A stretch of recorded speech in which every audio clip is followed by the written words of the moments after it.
Selamat siang saudara sekalian. Untuk hari ini kita kembali belajar untuk mata kuliah liturgika. Dan khusus untuk pertemuan kelima ini kita akan membahas tentang teologi ibadah. Jadi saudara sekalian, terkait dengan teologi ibadah, itu secara khusus saya menyajikan ini secara lebih teoritis tentang makna ibadah. Dan dalam bagian ini nanti saya akan mengambil satu ayat, satu nas Alkitab, dan kita akan gali dan kita akan formulasikan dalam sebuah boleh saya bilang itu eksposisi untuk mendapatkan makna dari sebuah ibadah. Jadi untuk pertemuan ini nanti saya akan menggali dan akan menunjukkan kepada saudara tentang sebuah teologi terkait dengan ibadah itu. Nah, jadi bagian ini lebih teologis karena akan membangun sebuah teologi ibadah. Dan minggu depan saya akan menyaringkan kepada saudara setelah kita membangun teologi ibadah, lalu untuk membuat ibadah yang sejati, nah, dalam konteks ini itu nanti materinya seperti apa, liturginya seperti apa. Nah, itu lebih kepada implikasi daripada teologi ibadah ini. Jadi untuk bagian ini nanti ada dua materi untuk pertemuan hari ini dan pertemuan minggu depan. Pertemuan hari ini lebih ke konsep dan juga memahami tentang teologi ibadah. Untuk pertemuan minggu depan itu lebih kepada praktis bagaimana teologi ibadah itu diimplikasikan dalam liturgi ibadah. Oleh karena itu nanti kita akan lihat kira-kira isian dalam liturgi ibadah berdasarkan teologi ibadah yang kita bangun untuk hari ini seperti apa. Nah, saya akan share screen terlebih dahulu untuk saudara. Ya. Jadi hari ini kita akan belajar tentang teologi ibadah. Nah, terkait dengan teologi ibadah ini, saudara sekalian, untuk materi hari ini kita akan melihat makna ibadah sejati. Ya, jadi secara teologis makna ibadah sejati itu seperti apa? Dan untuk dasarnya kita ambil dalam Roma pasal 12 ayat 1. Jadi kita akan lihat dalam Roma 12 ayat 1 dan kita akan melihat makna ibadah sejati itu seperti apa. Nah, dalam surat Roma dalam surat kepada jemaat Roma, khususnya Roma pasal 12 ayat 1, Paulus menyatakan, ya, demikianlah karena itu saudara-saudara, demi kemurahan Allah aku menasihatkan kamu supaya kamu mempersembahkan tubuhmu sebagai persembahan yang hidup, yang kudus, dan yang berkenan kepada Allah, itu adalah ibadahmu yang sejati. Nah, jadi dalam kaitannya teologi ibadah, saya akan lebih menyoroti kepada ibadah yang sejati itu seperti apa. Nah, ibadah yang sejati itu seperti apa. Jadi ini yang akan menjadi fokus dari teologi ibadah yang akan kita bangun. Nah, dari pasal 12 ayat 1 kita akan lihat alur pikiran Paulus. Nah, untuk memahami alur pikiran Paulus ini sangat penting karena apa? Supaya kita bisa membangun teologi ibadah yang benar. Sebab substansi dari makna ibadah sejati yang Paulus maksudkan dalam ayat tersebut terakumulasi dalam setiap kata dalam kalimat tersebut. Alur pemikiran Paulus dalam Roma pasal 12 ayat 1 dijelaskan dalam bentuk diagram berikut. Jadi pasal 11 ini ayat-ayat sebelumnya. Nah, pasal 1 sampai pasal 11, karena itu, karena apa? Karena ayat-ayat sebelumnya, aku menasihatkan kamu, ya, dasarnya demi kemurahan Allah, kamu itu saudara-saudara, supaya mempersembahkan tubuhmu sebagai persembahan yang hidup, yang kudus, yang berkenan kepada Allah, itu ibadahmu yang sejati. Jadi, Ibadah yang sejati itu mempersembahkan tubuhmu sebagai persembahan yang hidup, yang kudus, yang berkenan kepada Allah. Mari kita akan lihat lebih jauh terkait dengan bagian ini, saudara sekalian. Jadi, yang pertama yang perlu kita pahami terkait dengan bagian ini, yaitu pemakaian kata karena itu. Sebentar, saya cek juga di... Iya. Jadi, karena itu. Nah, karena itu dari kata on, menyatakan motivasi yang terkandung dalam ayat tersebut mempunyai dasar dalam kemurahan Allah, yang merupakan puncak diskusi teologi surat Roma.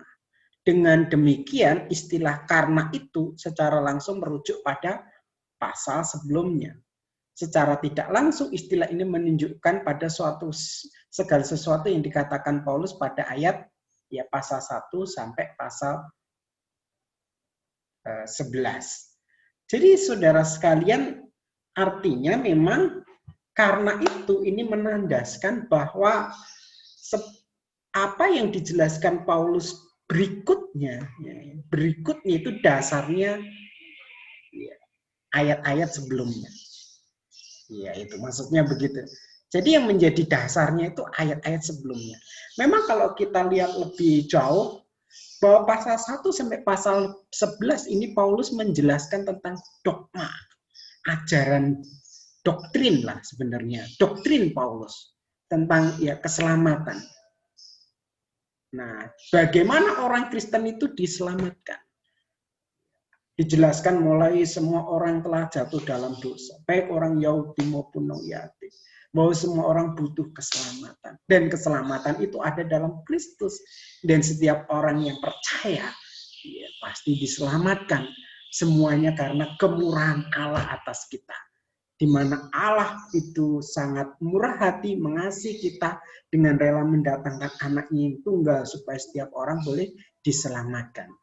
Nah, karena itu tadi, maka Paulus melanjutkan dengan ya ayat ini. Karena itu. Lalu bagian 2 di sini, karena itu demi kemurahan Allah, aku menasihatkan. Kata demi ini lebih tepat diterjemahkan dengan. Karena itu, dengan kemurahan Allah, aku menasihatkan. Inilah motivasi yang bersifat Kristiani. Jikalau di luar Kristus, orang memakai ancaman, kekerasan, bahkan kebencian untuk memotivasi pengikutnya. Tetapi tidak demikian dengan Allah. Ia memotivasi pengikutnya dengan kuasa kasih.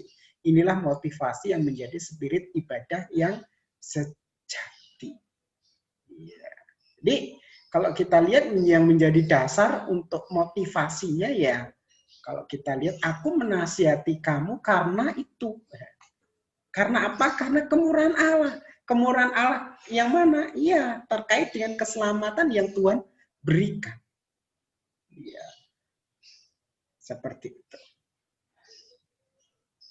Kata menasihatkan berasal dari kata parakalo, secara hurufiah. Kata ini berarti menasihati, mendesak, memberi dorongan, memanggil datang. Mengingat pemakaian kata ini yang terkait dengan substansi yang urgen penting dari berita Injil, maka pemakaian istilah ini, istilah menasihatkan dalam ayat ini bukan bersifat untuk dipertimbangkan, melainkan suatu panggilan pada ketaatan yang bersumber pada dalam Injil. Dengan demikian, nasihat yang dimaksud mempunyai wibawa yang sangat kuat. Nah, ini terkait dengan kata itu. Nah, kata kamu, humas, yaitu saudara-saudara, sapaan saudara-saudara, biasa dipakai Paulus bila ia memulai pembicaraan perkara yang dianggap penting. Kata-kata pembukaan yang sama yang dapat ditemukan dalam 1 Korintus pasal 1:10, 2 Korintus 10 ayat 10, dan Efesus pasal 4. Jadi saudara sekalian, terkait dengan bagian ini menjadi sesuatu yang menarik bahwa Paulus merasa bahwa bagian ini bukan bagian yang biasa, tapi bagian ini merupakan bagian penting, bahwa nasihat ini bukan nasihat biasa. Nasihat ini adalah nasihat yang sangat penting, yang harus dilakukan oleh jemaat di Roma. Iya. Oleh karena kamu kemurahan Allah tadi, oleh karena itu aku menasihatkan kamu dengan sungguh-sungguh supaya kamu sungguh-sungguh melakukan nasihat ini. Mari kita lihat untuk bagian berikutnya di sini. Aku menasihatkan kamu supaya kamu mempersembahkan tubuhmu. Iya, mempersembahkan tubuh. Istilah mempersembahkan berasal dari kata Yunani paristemi yang berkaitan dengan suasana lingkungan istana, yaitu menyediakan, mengabdikan pada raja atau pemimpin. Dalam ayat ini, paristemi diaplikasikan dalam istilah peribadatan di lingkungan Bait Allah, yaitu mempersembahkan kurban, yang tidak lain adalah tubuh orang percaya. Yang dimaksud tentu bukan orang percaya harus menyerahkan tubuhnya untuk dibunuh, sebagaimana kadang-kadang terjadi dalam lingkungan agama atau kepercayaan yang lain. Bukan juga mereka wajib menyiksa diri, asketis, supaya bertambah suci atau memperkenankan Tuhan. Jadi mempersembahkan tubuh ini memang tidak dimengerti di dalam pengertian yang literal. Nah, ini penting. Memang kata paristemi ini biasa dipakai untuk di lingkungan istana. Jadi kalau saudara lihat di istana itu ada orang yang mempersembahkan hidupnya, mempersembahkan tubuhnya untuk mengabdi. Misalnya kalau di Keraton Jogja itu ada abdi dalem ya. Bagaimana abdi dalam itu mempersembahkan hidupnya untuk mengabdi. Walaupun kalau saudara tahu gajinya itu sangat rendah. Tetapi mereka mau mengabdi kepada keraton. Oleh karena itu, teks ini mempersembahkan tubuh ini lebih mengarah ke situ. Bukan ya mempersembahkan tubuh untuk korban. Memang kalau dalam tradisi Timur Tengah itu kan ada mempersembahkan orang untuk dijadikan korban. Atau golongan-golongan tertentu asketis ya, mereka merusak tubuhnya untuk dipersembahkan, menyiksa tubuhnya. Karena itu terkait dengan ya filsafat lagi, katakan bahwa tubuh itu dosa, roh itu suci. Ya, kita kembali ke Yunani ya, filsafat sana itu. Sehingga tubuh itu perlu disiksa. Seperti itu. Nah, mempersembahkan hidup yang kudus dan yang berkenan kepada Allah. Jika tubuh orang percaya sudah dihidupkan oleh Roh Kudus sesuai Roma pasal 7 dan 8, maka tubuh sudah menjadi kudus dan berkenan kepada Allah. Substansi tersebut sangat kontradiktif dengan persembahan binatang atau korban. Jadi dalam konteks ini Paulus menasihatkan supaya apa di sini? Ya, supaya kita mempersembahkan hidup yang kudus. Nah, di sini ya, yang kudus dan yang berkenan kepada Allah. Ya, sebentar saya cek di sini. Yang kudus dan yang berkenan kepada Allah. Jadi ini memang menjadi sesuatu yang penting, saudara sekalian. Karena apa? Karena memang mempersembahkan hidup yang kudus dan yang berkenan kepada Allah ini merupakan persembahan yang memang harus kita berikan dalam kehidupan kita. Oleh karena itu sebenarnya terkait dengan mempersembahkan hidup itu ada dua implikasi besar yang perlu kita tegaskan. Nanti saudara bisa lihat di kitab. Yang pertama bahwa merujuk bahwa ibadah Kristen itu pada hakikatnya bersifat berdimensi holistik. Jadi lebih merujuk kepada seluruh keberadaan kita untuk dipersembahkan kepada Tuhan. Nah, seperti itu. Lalu yang kedua, mempersembahkan hidup yang kudus ini merujuk pada kesempatan orang Kristen bahwa setelah kita dimerdekakan dalam Kristus, kita diberi kesempatan untuk melayani Tuhan karena anugerahnya. Jadi kita hidup harus melayani di ladang Tuhan. Karena apa? Karena itu sebagai wujud persembahan, sama seperti orang-orang yang mempersembahkan hidupnya untuk melayani seperti tadi Keraton Jogja. Berarti memang seluruh aktivitas hidupnya untuk situ. Dan dia merasa kok inilah kesempatan yang indah. Karena apa? Karena kemurahan Allah tadi. Ya, karena keselamatan yang kita terima. Nah, itulah ibadahmu yang sejati. Ya, jadi ini menjadi sesuatu yang menarik. Ten logiken latreyan humon. Penyerahan anggota-anggota tubuh yang dilandasi oleh motivasi karena anugerah Allah merupakan perwujudan ibadah yang sejati. Nah, jadi seperti ini. Oleh karena itu, mari kita akan lihat terkait dengan makna. Ya, jadi apa yang bisa kita simpulkan dari eksposisi di atas terkait dengan makna dari ibadah yang sejati? Mari kita akan lihat dalam bagian ini bahwa maka dapat disimpulkan bahwa ibadah sejati merupakan respon syukur umat atas kemurahan Allah. Jadi respon atas keselamatan. Nah, ini hampir ini sama dengan yang saya jelaskan dalam pengertian liturgi terkait dengan ibadah itu sendiri. Jadi ibadah adalah respon syukur umat atas kemurahan Allah yang terimplementasi melalui penyerahan hidup total pada Allah dalam realita hidup sehari-hari bagi kemuliaan. Nanti kita akan lihat pertemuan ke-7 saya tidak salah. Di sana nanti kita akan lihat beberapa kata Ibrani maupun Yunani untuk menjabarkan tentang ibadah itu apa. Avoda itu bahwa sebenarnya dalam hidup kita sehari-hari itu ibadah bagi Tuhan. Nah, sebagai ucapan syukur karena apa? Keselamatan yang Tuhan berikan. Nah, seperti itu. Jadi ibadah adalah cara orang percaya menghidupi, mengalami, merayakan karya keselamatan Allah. Apa yang telah Allah lakukan dalam sejarah dibaharui dan dihadirkan kembali untuk dialami jemaat dalam situasi hidup mereka yang konkret sekarang. Jadi dari eksposisi tadi teologi ibadah kita bisa mengambil kesimpulan bahwa inilah ibadah yang sejati. Oleh karena itu firman Tuhan katakan ibadah sejati bukan hanya mempersembahkan korban.